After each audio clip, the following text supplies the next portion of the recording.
Bonjour, je m'appelle Guillaume Courtois, j'ai été le responsable de la police municipale pendant 16 ans à Emerainville.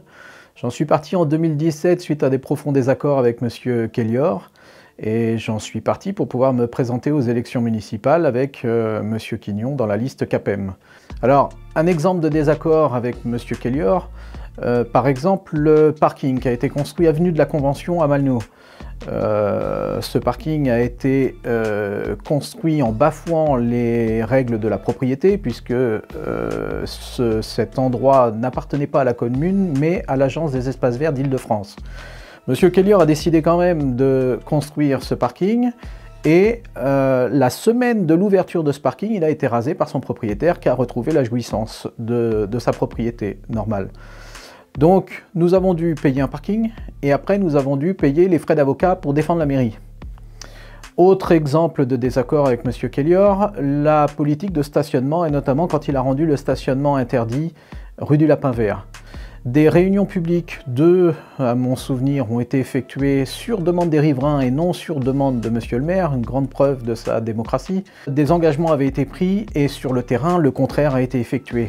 Donc, Monsieur Kellior a envoyé ses policiers municipaux verbalisés. Donc les policiers municipaux, comme d'habitude, ont servi de fusibles et c'est eux qui ont essuyé le courroux des administrés et des contrevenants. Donc l'équipe CAPEM, qui veut dire Cap Emerainville-Malnoux, représentée par Monsieur Quignon en tête de liste, se présente aux prochaines élections municipales. Nous envisageons un pédibus, c'est-à-dire qu'au lieu de recruter des vacataires pour faire traverser les enfants à l'entrée des écoles et à la sortie, cette idée-là est un peu infantilisante vis-à-vis des parents qui accompagnent leurs enfants.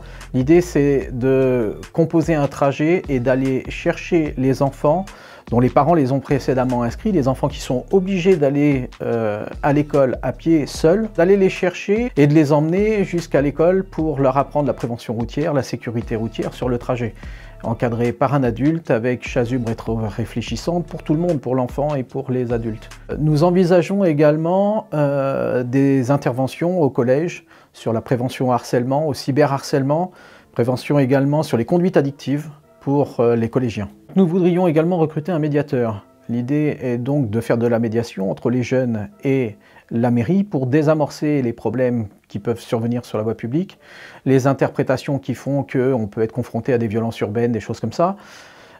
L'idée également du recrutement de ce médiateur, c'est en partenariat avec la police municipale de pouvoir effectuer de la médiation sur les différends, comme des différends de voisinage, choses comme ça, pour éviter que ces événements ne prennent de l'ampleur et se terminent mal.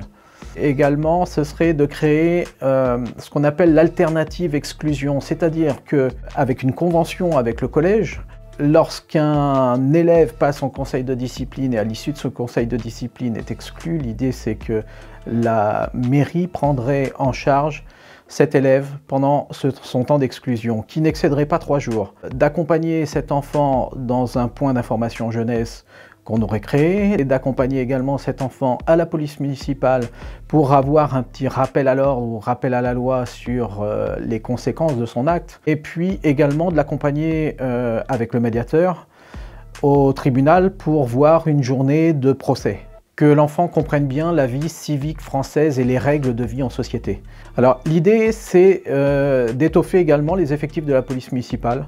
Ils sont actuellement plus que 4 policiers municipaux. Quand j'étais le responsable de la police municipale, ils étaient 12, avec une dizaine d'ASVP également, notamment opérateurs de vidéoprotection. C'est d'agrandir l'offre de services de la police municipale avec notamment un élargissement de la plage horaire pour pouvoir intervenir la nuit. Et de façon permanente, c'est-à-dire que les administrés peuvent compter sur nous, ils savent qu'ils peuvent compter sur nous de telle heure à telle heure. Nous voulons également prendre une convention avec le parquet, avec le tribunal de justice de Meaux, pour faire ce qu'on appelle le rappel à l'ordre. L'objectif de ce rappel à l'ordre, c'est une alternative aux sanctions qui, malgré tout, contrairement au Conseil des droits et devoirs des familles, fait une inscription sur le casier judiciaire, donc c'est une première sanction.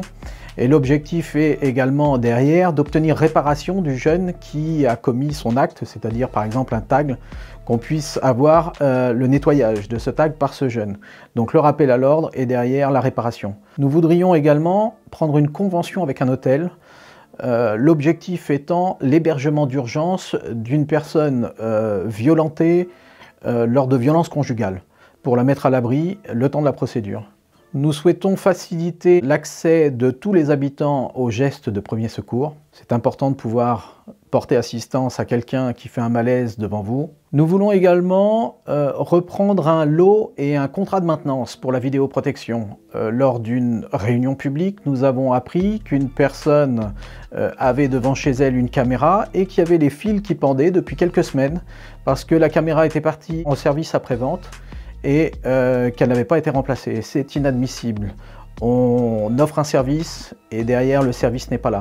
Donc ce qu'il faut, c'est qu'on ait un lot de maintenance pour pouvoir remplacer le matériel défaillant le plus rapidement possible. Nous voudrions également continuer cette implantation d'éclairage LED dans toute la ville de façon homogène pour assurer une sécurité dans tous les quartiers.